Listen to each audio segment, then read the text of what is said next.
I don't think that your presidential chances are related to your social media clout. Yeah.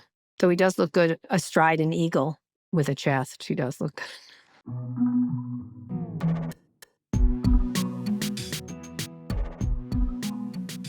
Hi, everyone. This is Pivot from New York Magazine and the Vox Media Podcast Network. I'm Kara Swisher. Welcome back to Scott Free August. Scott is still away, so I have yet another fantastic co-host, Abby Phillip, the anchor of CNN's Newsnight with Abby Phillip. Abby, welcome. I'm so honored to be here when Scott is not around. I know. We can do all kinds of great. naughty things. Just, I don't know if you listened to Rachel last week, but we can do whatever we want. It was very lesbian. It was great. Yeah, you also get a little break because you're usually the host. You're just the wrangler. So I will wrangle you if you don't mind. Great. Yeah. So I know you're, I want to talk a little bit on a couple of things you're up to. One is your show, which has been very successful, incredibly busy, as I said, wrangling and then sometimes wrestling to the ground, all sorts of personalities on your 5 nights a week show. This week, incredibly, you have a lot of viral moments. It's usually with Scott Jennings. We're not getting into Scott Jennings here, but I have to say the Jillian Michaels thing really took off this week. I'm going to play the exchange that she had and how you dealt with her. Let's listen. He's not whitewashing slavery. So he's not? He's not. No, okay. He's not. And you cannot tie imperialism and racism and slavery to just one race, which is pretty much what every single exhibit does. But let's talk about the fact that when you can't tie slavery. Let's talk about the fact. Slavery in America was. Do you realize that only less than 2% of white Americans owned slaves? But it was a system of white supremacy. You realize that slavery is thousands of years old? White people were Do you know the slave who owners. was the first race to try to end slavery? Wait a second. Well, what's controversial? I'm very surprised. This is an extraordinary exercise in historical revisionism. I'm really surprised. Revisionism. Do you realize that? Jillian, I'm surprised that you're trying to litigate who was the beneficiary of slavery and I'm not. Okay, you handled that. I don't know how you jumped in there, but that was nuts what she was saying, in my opinion. It was wild. Look, everybody was shocked. It was unexpected, to be frank, because we were not really in a discussion about that at the table when she just brings it up. And my philosophy about the show, first of all, I think I've seen some people questioning why was she even there? She's a fitness guru, all of that. I believe I have texted you that. Well, no, not just you, but a lot of people have said that. Yeah. I'm just saying, I get it. I understand that there are some characters in our politics today who are like, how did this person even get here? But the truth is that she first of all, she is a kind of MAGA influencer. She represents that point of view. And just like we have, not that I'm comparing the two, but we have comedians and actors. We have Roy Wood Jr. come on. We have Wendell Pierce. We have people who are not Washington voices come on and share their views. Jillian Michaels has views that represent about half the country. So there's that. The second thing is that you heard me there not really weighing in when she started talking. There were other guests weighing in. And part of it was because I was literally listening to her, trying to understand what the heck she was talking about. And then when it became clear that she was trying to sort of downplay slavery, I was just like shocked. Like, are you really going to do this on national television, giving her an opportunity to not do it? But she continued on. And then later on, she said that she got this list of talking points from the White House about exhibits that they wanted to dispute. And frankly, it was pretty ignorant. I don't like to talk negatively about guests who come on the show because I just don't think that's good form. Even when I disagree with people, I respect their right to embarrass themselves on national television. I think it is their right to do that. Respect their right. But I don't want to disparage people, even when they disparage me, to be quite frank, online. But I'll just state as a factual matter what I told her, which is that it is nonsensical to suggest that slavery in the United States was something was about something other than race, A. And B, even this idea that 2% of white people owned slaves, that is such a ridiculous point, because you don't have to own slaves to enforce white supremacy and slavery, to benefit from it, to gain generational wealth as a result of it. And the percentage of Americans where slavery was lawful who had slaves or participated in slavery is much larger than 2%. So it's completely disingenuous. This whole thing is ridiculous. It's embarrassing more for her than anything else.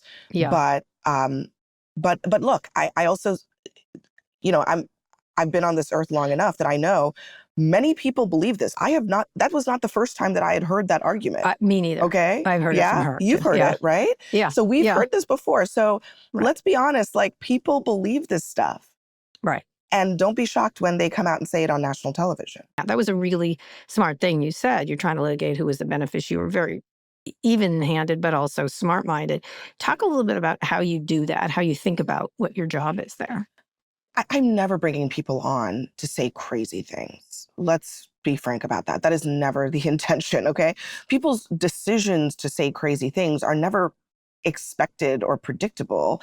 However, I mean, and I know that folks really dislike Scott for his views, but I would say that there are views that you don't like, that you think are unfounded, but that are pretty widely shared.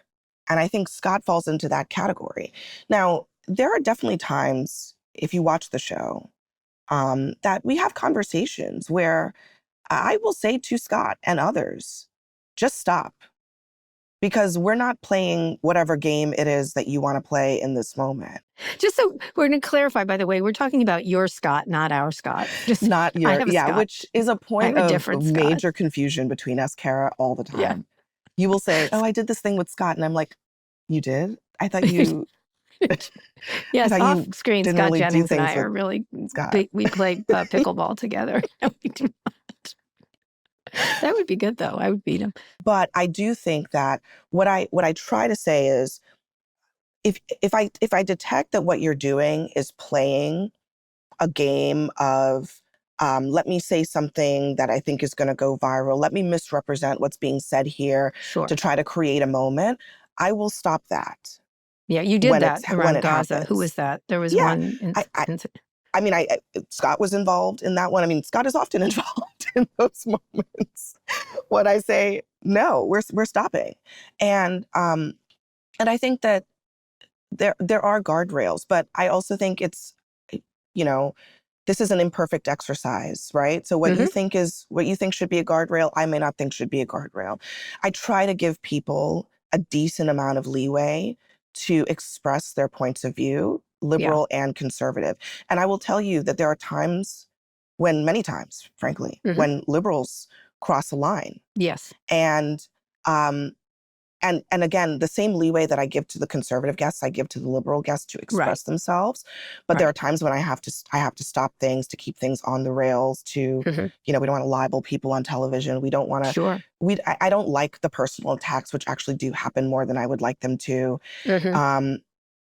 So, but I think the bottom line is there's an acknowledgement of the imperfection of this, right?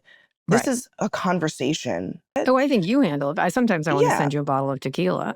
I mean, sometimes I need it. Because your face, I can see the exasperated look on you. I couldn't do it. Sometimes I need it. I mean, there are times when I'm like, that was absolutely ridiculous.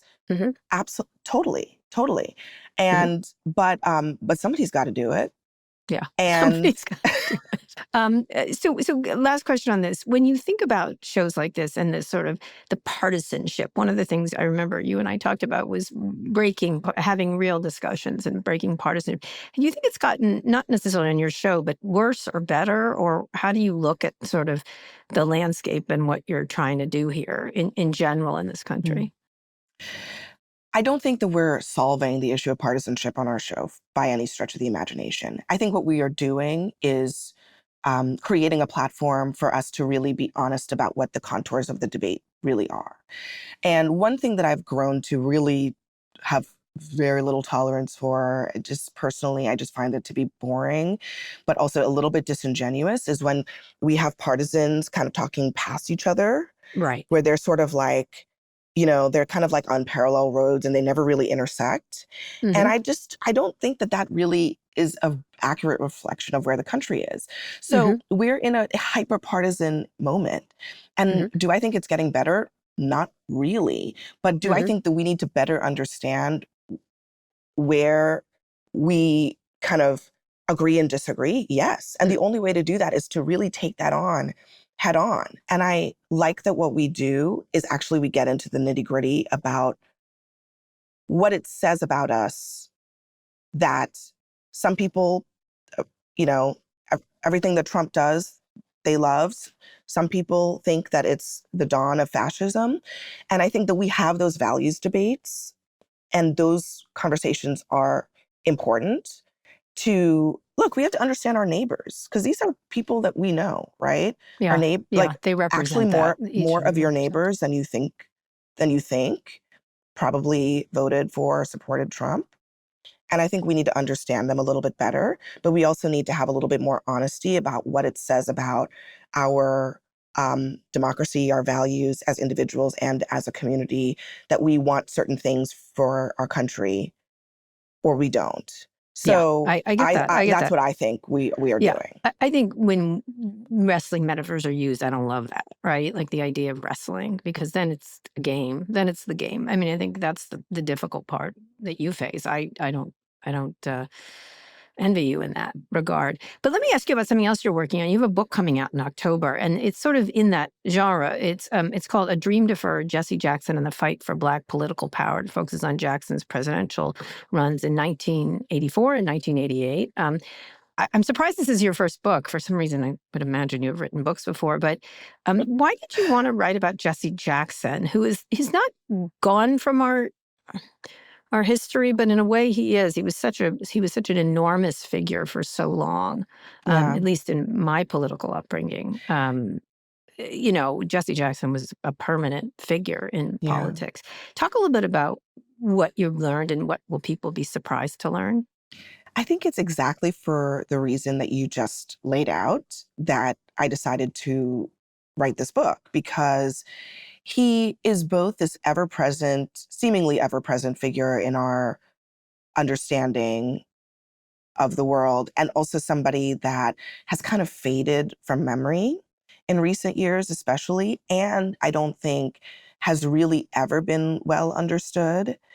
And I thought that there had been so many years that had passed since there was a real kind of comprehensive book about Jesse Jackson. The last one was in the mid-90s. Oh, wow. And so since then, as you can imagine, a lot has happened with him, with our politics. There was the Barack Obama of it all. There was the Donald Trump of it all, Joe Biden of it all. And all of those events that have occurred since then, I think actually it forces a reframing of Jesse Jackson's legacy. And that's what this book is about, is really just to understand let's really look back now that he is in his 80s. He, as you know, is suffering from Parkinson's disease. I think is not really in a position to be a participant in the framing of his own legacy. And so let's you really obviously couldn't talk to him, correct? Right? I did talk to him actually I started working on this book right as COVID was happening in 2020, and I went to Chicago. He's had Parkinson's then, but he could still talk, and we had a lengthy interview, and we talked a lot over the years, sometimes about the book, sometimes not. Increasingly, he has not been able to speak, so I was able to talk to him in just enough when he was verbal. And so he has Parkinson's, but not dementia, correct? Yes, he has Parkinson's, but not dementia, as far as I know. I don't want to speak too much about his medical diagnosis because I'm not fully read in on the latest on that. But as of right now, he has a lot of difficulty speaking. And that was beginning, 5 years ago when I first started talking to him about this book. So one of the things about Jesse Jackson is that a lot of people don't even remember, if you didn't live through it, that first of all, he was insanely famous. he was like, he was a level of fame that people compared to Michael Jackson and to, these massive celebrities. Too, he was a Black man who grew up in the segregated South, who really kind of came from a very not well-to-do family. I mean, his mother, his father was his next door neighbor, and his mother became pregnant with him when she was unmarried, and his biological father had a whole other family. So his improbable rise, I think, was part of the story. But I mean, he was also the celebrity candidate before Donald Trump was a celebrity candidate. He was And had a long political history before that. Yeah, he was a populist candidate before Bernie Sanders was a populist candidate. He was he came in second place in the 1988 campaign before Barack Obama became the nominee. And had he not won concessions from the Democratic Party to change the rules of how you nominate candidates, Barack Obama probably would not have been the nominee in 2008. So there are so many aspects of his legacy that I think just are not very well understood. I think he is a very complicated figure, which made writing this book very interesting, because it's a lot of good things and bad things. It's like personality traits that we see in politicians, arrogance, Grandiosity. narcissism, grandiosity, all of that, incredible eloquence, along with, just they're tied together. The good and the bad are very much tied together. But I think fundamentally, his story of running 2 presidential campaigns at a time when the Ku Klux Klan was still running rallies in Georgia is incredible. Yeah. It's an incredible story. Mm-hmm. Yeah. And what made you, I'm just very briefly, because I want to get to other stuff, but what made you want to cover him? I think that I would just start by saying I wasn't really jazzed about writing a book just in general, because I'm not the type of, some people are like, I was born to write a book. I need my name on a book. I'm not one of those people. I was like, if I have something to say, I will say it. I don't really want to write a book just for the sake of writing a book. But I was convinced a little bit, frankly, from my agent that there was some responsibility that I had as a journalist, a Black woman journalist in this moment, to participate in the telling of history.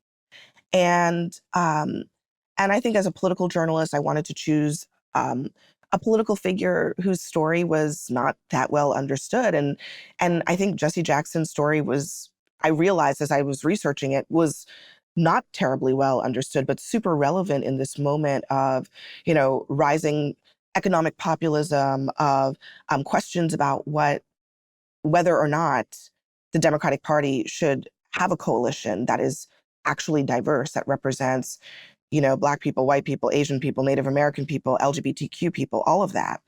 He was the person who really explicitly said that is what the party should look like. And that is why the Democratic Party looks like that right now. So I felt like, okay, yeah, I do have a responsibility to tell these stories and to tell it with an understanding of the community that he spoke to, which is Black Americans. Yeah. And the more you research it, the more you realize that in the 80s, he was always viewed through the lens of white journalists who discounted him, who minimized him, who did not understand his appeal among Black Americans, who largely saw him as a heroic figure, who saw him as a kind of manifestation of their dreams and their aspirations. And I think that was never fully represented in the media.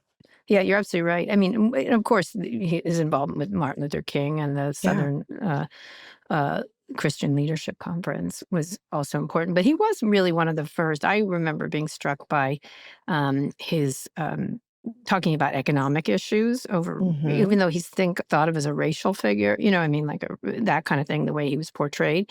He had one quote, and I'm going to read, I found it: "When we change the race problem into a class fight between the haves and have-nots, then we're going to have a new ball game." I mean, I think he clock that. Same thing with Sanders, same thing with a Totally. lot, in AOC in some ways. I mean, and Mamdani really in a lot of Yeah. ways. I mean, And people misrepresent him as this person who's like all about race, but when you look no, at his actual campaigns, he was actually arguing that the real commonality between people should be their class. interests, their class interests, their economic interests. Yeah. He was rallying farmers in Missouri and in rural states and in Iowa on the basis of what we have in common is our need to be treated fairly economically. That was the basis of his campaign, not a racial appeal, which is contra how he was conveyed to the public during his campaigns. Right, because he did suffer from egomaniacal, and look at me, everything he did was and he was a fantastic looking person, right? You wanted to look at him in a lot of ways, but an important figure. I'm excited. We'll talk about it more on when it comes out. Hopefully we'll have a longer interview about it. But we've got a lot to get to today, including Gavin Newsom trolling Trump and the Costco abortion pill controversy, among other things. But first, President Trump is set to meet Ukraine's President Zelensky and European leaders at the White House as we record on Monday. This follows Trump's summit with Putin in Alaska on Friday, where he rolled out the red carpet, but no deal was made. Trump seems to be siding with Putin right now after going in not siding with him, saying over the weekend the best way to end the war is to go directly to a peace agreement, not negotiate a ceasefire, which he was talking about. He's also telling Ukraine to give up on getting back Russia annexed Crimea or joining NATO. You were part of CNN's live coverage of the Alaska summit. I just loved your thoughts. And the last time Zelensky was in the White House, things got pretty ugly. Vance kind of trolled him. He's bringing backup this time and others. He may wear a suit, which is so inane, but there you have it. They were making comments about his outfit, which was a military outfit. Talk to me a little bit about this, even though it's going to go by the time we do, but how are you going into this? How do you look at it, especially from the Alaska summit? I think it's extraordinary that this is even happening. I mean, think about the fact that you have a phalanx of European leaders getting on planes at a moment's notice to flock to Washington to give Zelensky backup in this meeting with Trump. That's a level of concern that I think some people say hasn't been demonstrated since 9/11. And it reflects a deep worry about Trump's decision-making and his need to be surrounded by a certain point of view in order to come to what they view as the right conclusion. So I think that alone, says a lot. And I think that, I said this on Friday. Trump really believes that he can get Putin to the desired outcome by simply treating him right, by giving him the red carpet, by giving him, the military welcome, by the smiles, the round of applause, all of that. Which is what he wants, but which would work for him. But Putin doesn't really care about those things. He wants what he wants in the interest of Russian empire, which is what he wants to reestablish. And so I still think we don't know terribly much about what was talked about and decided. There was some talk of security guarantees that do not involve NATO. So the obvious question is, what does that really look like? But I think that the devil is 1,000% in the details here. Which is not Trump's strong suit. Not exactly. I do think that's the problem, is that Putin is worried about the details. Trump, not so much. And the details also become insanely important to Ukraine because they have been in a situation before where they've been given security guarantees and it's just, they've still been bulldozed as a result of it. Putin also wants to divide the United States and Europe. So it is also in Putin's interest to disentangle Ukraine's security from Europe and NATO. And so it does work in Putin's favor to say, well, we'll give you security guarantees, but it's not going to involve NATO. So will that fly? Something tells me no, it will not. Right. Because he will say we'll do it and then won't do it, right? Won't send U.S. troops, for example. Exactly. I also just wonder, how does the America First crowd feel about Trump giving security guarantees unilaterally, perhaps? Like, are we going to be sending troops? Right, that's the thing. If Russia invades? Because that's literally the thing, that that the America First crowd said that they did not want. So I think that there are a lot of words being spoken right now, but, time will tell. I mean, I think it's very important. What was your takeaway from the summit itself? Obviously, the Trump people are trying to spin it as something positive, but nobody is. There's not even a coverage, even on Fox News. I think it was not much. It was much ado about nothing. And that was told by the way that they came out of the meeting. They came out of the meeting, they said almost nothing. There was no sort of paper, there was no joint agreement. Putin and Trump were saying different things. Then over the weekend, you had Marco Rubio also downplaying it, saying, hey, we have a long way to go. Right. And the ceasefire thing is super important. Putin wants to continue to pummel Ukraine. Right. While he spins his wheels on an end to the war. And that's what Trump is allowing him to get. Right. So why? Why did he shift? Because that's what Putin wants. Mm-hmm. But why And Trump's shift I think in that meeting? Nobody knows. Right. But, the readout from the call with Zelensky seemed to point to what is happening here, is that Putin is convincing Trump of a particular military reality on the ground that Zelensky disputes, which is that they're winning, right? And Zelensky disputes that. And my question is, Trump has a whole military and a national security apparatus and an intelligence apparatus who he can ask about what is happening on the ground. So I am confused about why Trump would not ask those experts about what's happening and not take Putin's word for it, and why he would regurgitate Putin's view of the war to Zelensky without filtering it through what we know to be true about what's happening on the ground. It still reminds you of the hold that Putin has on Trump, over and over again. We seem to get the same result every time he walks in a room with him and he comes out different, as if his brain has been fried or something. I think Trump is super impressed, by the way, Kara, by Putin. Yeah. I think that's a big part of it.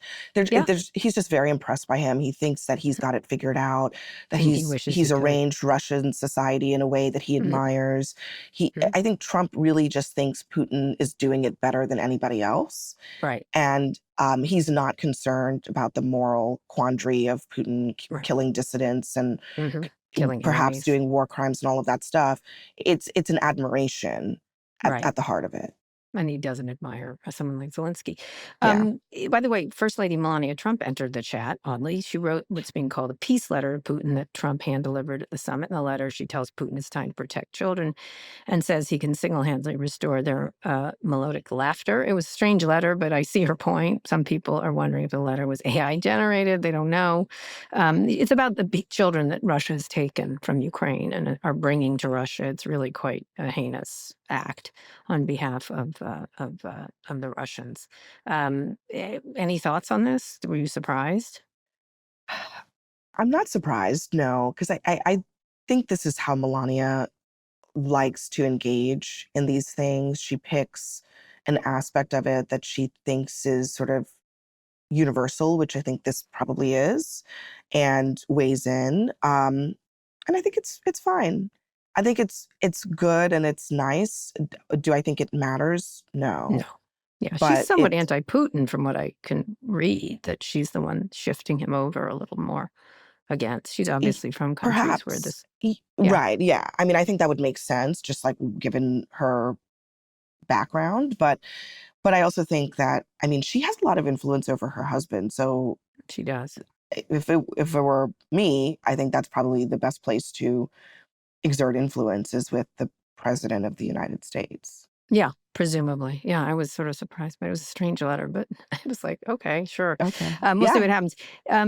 Talk a little bit about this takeover of Washington. You don't live there any longer, but Republican governors from 3 states are sending National Guard troops to D.C., joining already 800 mobilized in the Capitol. The Wall Street Journal is reporting that Guard troops may soon be carrying weapons, which is frightening for a D.C. resident like myself, a reversal from the original orders. But the Trump administration has backed off its original push to take take over the police force after the city filed an emergency restraining order calling Trump's actions a hostile takeover.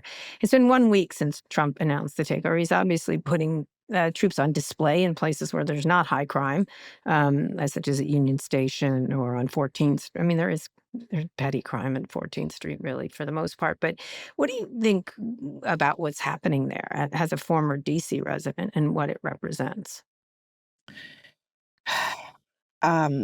Big long sigh. Yeah, alongside. I mean, Kara, I was there on Friday, briefly, very briefly. And I don't know if you feel this way. I don't know how recently you were, because you travel so much, but I was shocked by how quiet and almost deserted the city felt. Well, it could be the summer, but yeah. It could be the summer, but it was striking. And then, so I say that, and that was my gut feeling. I was like, this is odd. I was in the middle of Chinatown. There were no people. Yeah, restaurants are down, restaurant reservations, tourism. So then there's this reporting about a dramatic drop, 25%, 33% in restaurant reservations and foot traffic and bars. Bars are, these businesses are just saying this is totally unsustainable. And look, we will know more later, but I'm starting there just because the premise of this whole thing is that DC residents want this deep down inside because they want to feel safer so that they can go about their lives without fear, a threat of violence we against don't fear them. that, but go ahead. But the reality of it is that people are avoiding being in the city right now because nobody wants to live in a society that is militarized. Right. They No, don't. I don't like going to countries that are military. When you go Nobody to a country likes that's going to military. countries that are militarized. When we travel, I've been to places that are more militarized than here, and you see the tanks in the street and the guards were, Guns. with the semi-automatic long guns and all that stuff. It does not make you feel more safe. It makes you feel surveilled. And I think that the proof is in the pudding. So even if you take their premise that DC is so unsafe that there's a quiet support for this among people who live there, I think the proof is that that's not the case, because otherwise they would be running around like, overwhelming the city with, now we can finally do all the things. No, they're avoiding being in parts of the city. That's the first thing. And I think the second thing is that DC is the place that they are doing it because they can. And that's the challenge with DC, is that truly the citizens of the District of Columbia have very few rights compared to other people in this country. None. No voting rights. Virtually. And our representative seems to be aged and not speaking out. But even if they were, I mean, he can do this. Yeah. He can do this. And so should he do it? Probably not, but he can. And as you pointed out, I mean, where are they sending these troops? It's not to the places where the crime is actually happening. And they're also predominantly doing immigration arrests, just pulling undocumented immigrants from mopeds and delivering iced coffees from Bluestone Lane. So I just think the reality versus the rhetoric is so stark here. I want DC to be safe. I think crime is absolutely a problem in the city, but I also think that the people who need protecting are not being protected. Well, and it's also racial, right? It's like scary city run by Black people. Like, I think that's a lot of it. Like, the visuals is what they're going for in some fashion, and then doing nothing. Like, they're at Union Station. I mean, maybe at 1 o'clock in the morning, Union Station's a little sketchy, but otherwise, not at all. It's a very strange thing. I don't know where it's going to go, and we'll see if he extends it to other cities like New York. But have you also noticed, Kara, like, I mean, the thing that I think we should keep an eye on with this is the videos of the masked agents. The ones who, there was the one that went viral over the weekend where one of them said, liberals have already ruined America. Yeah. The degree to which Trump has successfully turned immigration agents, now the Secret Service, HSI, which typically are tasked with some of the most sensitive, federal law enforcement investigations, into his personal police force Yeah, no, that he's are created a ideologically Stasi. aligned with him, I think is one of the most important developments in the last Agreed. several months. And it's I gone agree. almost entirely unchecked, and it will only Yeah. be exacerbated as we go down the road. Yeah, I don't think it's a long trip, Abby. I think these Oh, people yeah. are already down that road in a lot of ways. But That's probably wearing of true. the mask, he's creating his own personal Stasi, and that's what's really disturbing. And it's going to be hard to put them back in the box, for sure. Okay, let's go on a quick break. When we come back, how Gavin Newsom has become the ultimate Trump troll. Support for the show comes from Upwork. Hiring shouldn't be a hassle, nor should it be a drain on your budget. That's why there's Upwork. Upwork is your one-stop shop to find, hire, and pay top freelance talent, saving you time and keeping costs in check, all in one place. Companies at every stage turn to Upwork to get things done and find more flexibility. You can staff key projects and initiatives by accessing a global marketplace filled with top talent in IT, web development, AI design, admin support, marketing, and more. Posting a job on Upwork is super simple, and there's no cost to join. You can browse freelancer profiles, get help drafting a job post, or even book a consultation. From there, you connect with freelancers that get you, and you can hire them to help you move your work forward. Upwork makes the entire process easier and more affordable with industry-low fees. Post a job today and hire tomorrow with Upwork. Visit Upwork.com right now and post your job for free. That's Upwork.com to post your job for free and connect with top talent ready to help your business grow. That's UPWORK.com. Upwork.com. Abby, we're back. California Governor Gavin Newsom can play President Trump's social media game, too. He's quite good at it. Newsom's press office social media feed has been focused on capital letters and AI memes mocking the president's tactics, and it's winning the attention game. The strategy is part of Newsom's response to the Trump-backed redistricting plan in Texas. That's where it began. The California governor has responded by saying he would pursue a special election to redraw California's congressional maps to offset Republican gains. It's a dicey thing to do because other states could also participate. A post from Newsom's office reads in all caps, Donald Trump, the lowest polling president in recent history. This is your second to last warning. Stand down now or California will counterstrike, in parentheses, legally, to destroy your illegal crooked maps in red states. Meme posts include comparing Stephen Miller to Lord Voldemort, responding to a photo of a rainbow over Marine One with Happy Pride, an image of Newsom on the cover of Time magazine saying, Long live the king. Meanwhile, Texas Democrats who fled the state to stall redistricting plans have returned. The state legislature wrapped its first special session last week with Governor Greg Abbott quickly calling for a second special session. Talk about what Newsom's doing here and your thoughts. You know, the right is trying very hard to say he's cringy and this and that. I think he's very funny. It's getting a lot of attention and certainly a lot of views, etc. But what is happening here from your perspective with him? And has he break the code on how to break through in the Trump era? You know, my views on Newsom are that he's trying to get attention, and he's getting attention. And I think that you enjoy it. I'm neutral on it. It's all just trolling. Fine. My filter on some of this stuff is what's the actual electoral impact? Because you can rally the base, you can make Democrats, you can tickle their funny bone with this stuff. And Good point. that's great. But at the end of the day, Democrats need to start winning elections. Yeah. So after all of this is done, what I want to know is what are they actually doing to change the electoral reality in the country? Because that's ultimately the only thing that matters. I mean, on the redistricting bit of it, is it a race to a bottom? Absolutely. It's interesting that Arnold Schwarzenegger is like very much opposed to this. Yeah, he had when he was governor, he passed something that they couldn't do this. He was trying to get to, and has made it more difficult. And even within that paradigm, you know, Gavin Newsom is still trying to actually, I mean, it's the hard way. You have to take it to a referendum in order to get this to happen.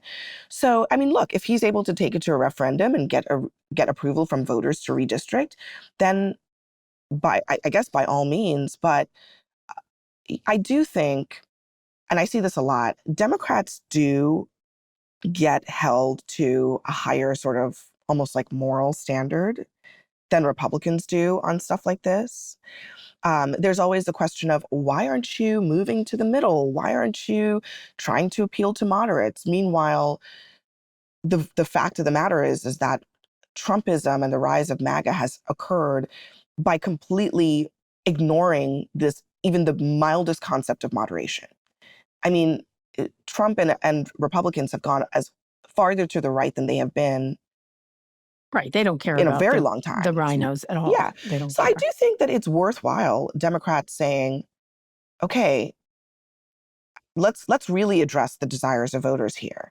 And if this is what their voters are asking for, I think that politics is the business of, adding and not subtracting. So building support for people, with people, for the things that you want to accomplish. And I think Democrats probably do need to start listening to their voters more. And I'm not sure how many of them are asking for this sort of like mushy middle. Mm-hmm. They're asking for people to stand up for something.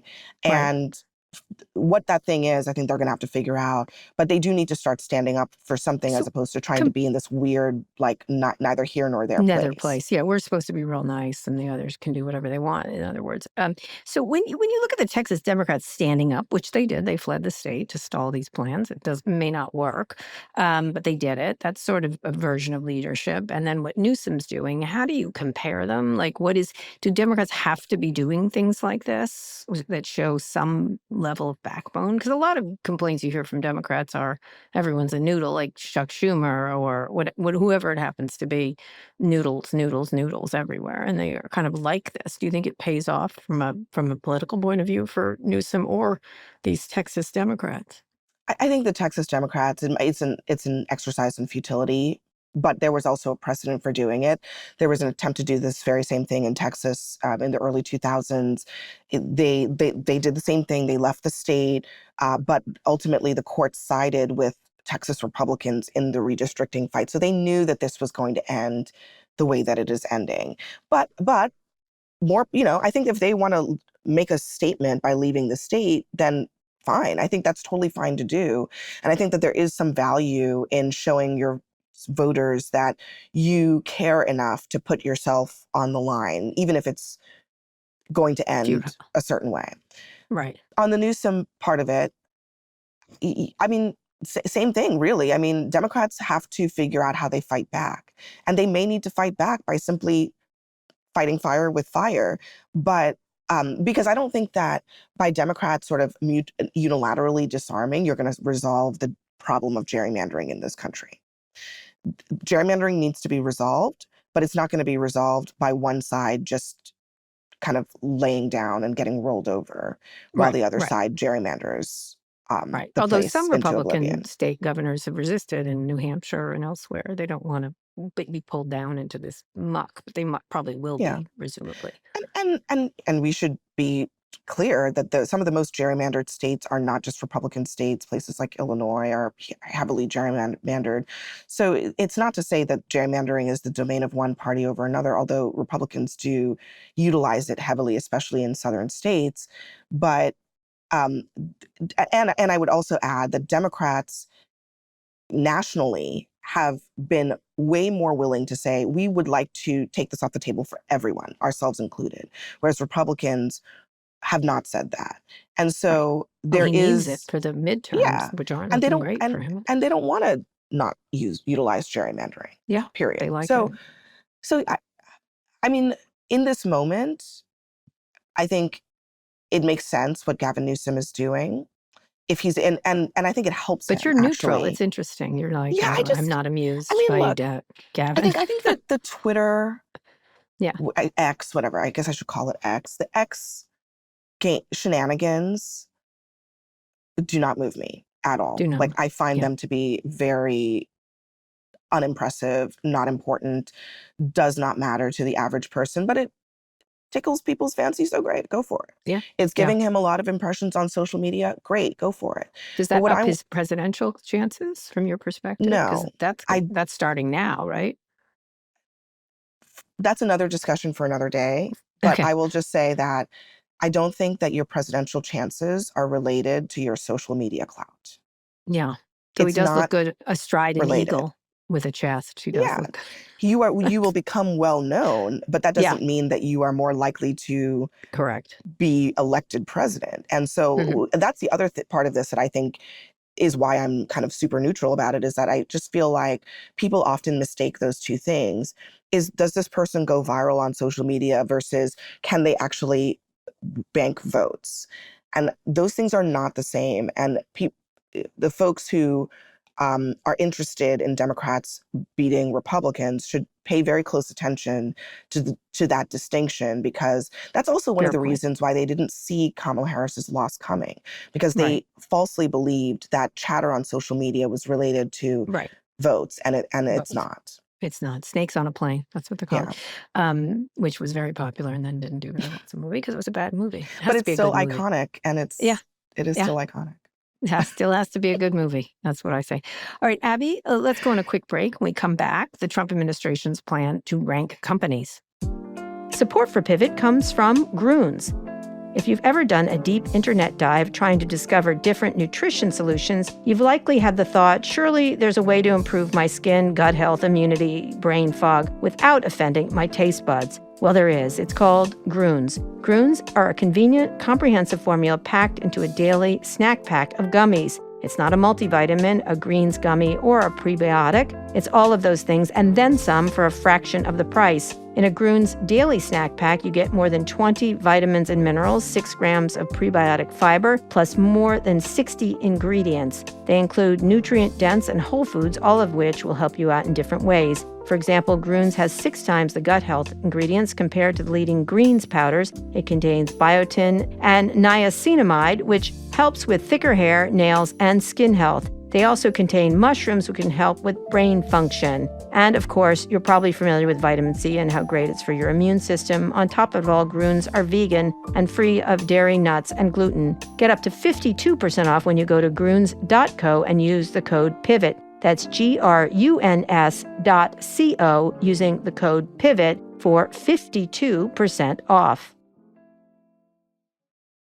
Abby, we're back with one more story. The Trump administration has reportedly created a scoring system to rank 553 companies and trade associations based on support and promotion of Trump's big, beautiful bill. Factors in the rating include social media posts, press releases, ads, and attendance in White House events. Very similar to what they're doing to people who are immigrants, looking at their social media, looking at them, and law firms and universities, et cetera. Companies that have the honor of being labeled highly include Uber, DoorDash, United, and AT&T, and one company may be looking to work its way up the rankings. Costco announced it wouldn't dispense mifepristone, the abortion medication, at its pharmacies. The company said the decision was made due to lack of demand. Groups from both the left and right have been placing political pressure on Costco. Should we expect even more corporates sucking up a response to this ranking? Why not? The law firms have, and others have. Other administrations obviously have corporate favorites and they play it more quietly. How do you look at this ranking? It's sort of the list, you're on our list kind of thing, which Trump has done any number of ways with other groups of people. Yeah, I mean, it's not surprising at all. I mean, I know many people who work on K Street, and they've been operating in this environment since the very beginning with Trump, where there has always been a clear sense that you have to prove your loyalty to Trump by things that you say publicly, things that you say privately, your willingness to put money behind the things that you do. That's how they've been operating from the beginning. So now we just know that there's like a spreadsheet that they're using to keep track. Right, yeah. But the truth of the matter is that the way I look at this is that corporations, especially multinational ones, which is what we're talking about here in most cases, they operate all over the world. They operate in free countries and they operate in unfree countries. They operate with strongmen and they operate with democratically elected leaders. And so they have been doing this dance in other parts of the world for a very long time. They are not new to this. So they know how to operate in Trump's America. Their willingness to very quickly adjust to a White House that A, wants loyalty, B, wants control. I mean, Trump doesn't just want them to say nice things. He also wants to own shares of private corporations. He wants to tell them how to operate their boards. He wants to hire their economists. He wants to, all of it. He wants his hand in all of it. Right. But they know how to deal with that. And I think if people thought that corporate America was going to be like the place where there was going to be resistance to Trump, you are not paying attention. Yeah, no, it's the last place, right? It's particularly unctuous and repulsive, but you know. They have a fiduciary responsibility to their shareholders to do what they need to do in order to sail through this era. of American history. Yeah, like And Tim Cook giving that statue. Everyone was so upset. I was like, are you kidding? Totally. Of course And they are going to do it. If you think that there is not a thing that they're willing to do, you are wrong. Yeah, that's Totally true. wrong. They will do it. All of it. They will say, yes, Mr. Trump, you can own shares of our company. Yes, Mr. Trump, you can select members of our board. Yes, Mr. Trump, we will stop utilizing hiring practices that you don't like. Yeah. All of it. They will do all of it. And they will do it because they know that it's for a time, maybe 4 years. Maybe something else will come after that, but they just have to weather this storm and maximize the shareholder value, and they will do that. Yeah, I think you're 100% right. Certain groups will resist, certain companies will, but Costco is quite a liberal company and resisted DEI, pushing on DEI. They may be telling the truth about lack of demand, or they just are like, oh, this is just causing us so much of a headache. We'll just do it. I wonder if they're afraid also of lawsuits, because I think there's a little bit of it with the mifepristone stuff. I do think that there is a sort of almost like, it's different from the DEI thing. There's like a threat of, lawsuits about the safety, even though the mifepristone is a safe drug, there are these organizations that have been threatening on safety grounds to go after companies that provide it to patients. And so there are layers to this with the medical stuff that I think are different. Yeah, you can be in those rooms. You're like, oh, let's just get this off our plate. Let's give them a gold statue. It's fine, whatever. These are small little things to them. They aren't ultimately, because it creates us. It feels very Putin-esque, right? It feels, he doesn't have to like kill them to get them to do these things the way Putin does, of course, with his enemies. But it's a version of that. And don't be surprised. For companies, I'm not, some people I'm more surprised of by others. But last week I was talking to Rachel about university press. It's not like they were an ad for tolerance and anti, wokeism, any of those university presidents ever, like if you've ever met one, including corporate owners of media and things like that. You've seen it all over the place. All right, Abby, one more quick break. We'll be back for wins and fails. Okay, Abby, let's hear some wins and fails. Would you like to go first, or I can very quickly? You can go first. I think my win is Steve Wozniak. He's the co-founder of Apple Computer with Steve Jobs. He made an appearance in a thread about his lawsuit against YouTube over internet scammers using his likeness, which happens, by the way, to you, Abby, and to me and everyone else all across the internet. He said, I gave all my Apple wealth away because wealth and power are not what I live for. I have a lot of fun and happiness. I funded a lot of important museums and arts groups in San Jose, the city of my birth, and they named a street after me for being good. He liked that. I remember him telling me about it. He has about $10 million, I think, of all the money he's made. And he's always been like this. And I just like a reminder of someone like this in this sort of get while the getting's good kind of thing.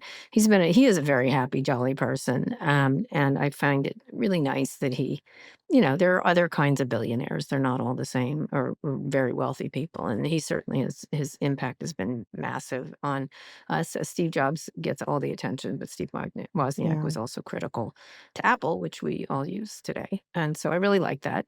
My fail is something I talked about with Rachel last week, was the name Versant, which is the new company about to come out. And we were joking, it sounds like a medication that would be advertised on late night cable to resolve your rash, and results may vary. But they're now having to change MSNBC, which when it was started, it was Microsoft NBC. That's where it came from. I was there when it was started, when they had that deal a long time ago. Now it's changed to MS Now, which is short for My Source News Opinion World. What? Semaphores Josh Billinson said, MS Now sounds like a short-lived Windows operating system for the early 2000s that needlessly redesigned too much and failed to be adopted by a mass critical. This is bad, Kara. I know, MS Now. Sorry to say, but it's... you can say. It doesn't roll off the tongue. It does not roll off the tongue. I don't know what do you have a name you'd call it? I don't know. Anything? That's the thing. It's like, how to rename a thing? Yeah. In this day and age, it's so hard. Yeah. I mean, I empathize, because there are no good choices here. No, to be frank, the MS Now is not. But is it my it's source? True. Yeah. Yeah. They made me download MS Now, and I hate it. It's like ChatGPT 5. Those people are all upset they don't have ChatGPT 4.0. But whatever. It's just like, oh, come on. It doesn't matter how they do, ultimately, not the name, Right. because, HBO Now, HBO then, HBO this, Max, this and that happens all the time. But it's a particularly bad name. Sorry, I thought Rebecca it was. I Cover. thought it was. Yeah, I know we love Rebecca, but It's not her fault. I thought it was. It was nice to hear Rachel being so optimistic about it. Yeah. Yeah, I Yeah. mean, and I think she's right. I think this Yeah. is nothing but opportunity going forward. And maybe it doesn't matter Well, what it's it's coming for you, called. I Abby. mean, That's what they're yeah, doing over exactly, at right? Like, but Yeah. who cares what it's called? I mean, at the end of the day, that's not what matters. Yeah, you get What to keep matter? CNN. There's no names. That's There's true. no Yeah, name conflict over there, and it should keep CNN. It's a global yeah, worldwide no, I network. don't think CNN is. I mean, Yeah, I don't know, but I yeah, don't think CNN is going anywhere yeah. in terms of Well, the you're name. about to So go on that journey too, and it's all I about being an know it's going to entrepreneur. be a fun little trip that we'll be on. Yeah, So. yeah, yeah. We'll see. All right, your wins All and right, my fails. turn. Okay, let me start with my fail because I want to Okay. end on a high note. Okay. My fail is the president of the United States going on this bizarre anti-mail-in voting screed over the weekend about how he wants to outlaw mail-in voting. Maybe this is because Putin brought this up with him on Friday as a That's way correct. to try to flatter him. But he said all kinds of false things, including some things that led me to question whether anyone had shown him the actual Constitution, Mhm. because Not yet. he does claim that the states are merely an agent for the federal government in counting and tabulating the votes, which is, needless to say, not what the Constitution says. No. I cannot wait to hear how states' rights conservatives defend this, because not only does it make no sense at all, but his opposition to mail-in voting just defies reality. If Democrats were so good at rigging votes, do you think that he would have won in 2024? Truly? No. I mean, no, right? No. So Yeah. Democrats have done a really crappy job of rigging elections with mail-in votes. I think he's So, trying to deal with 2026, either the census or the voting, right? yeah, yes. And he says he wants to do it before the midterms.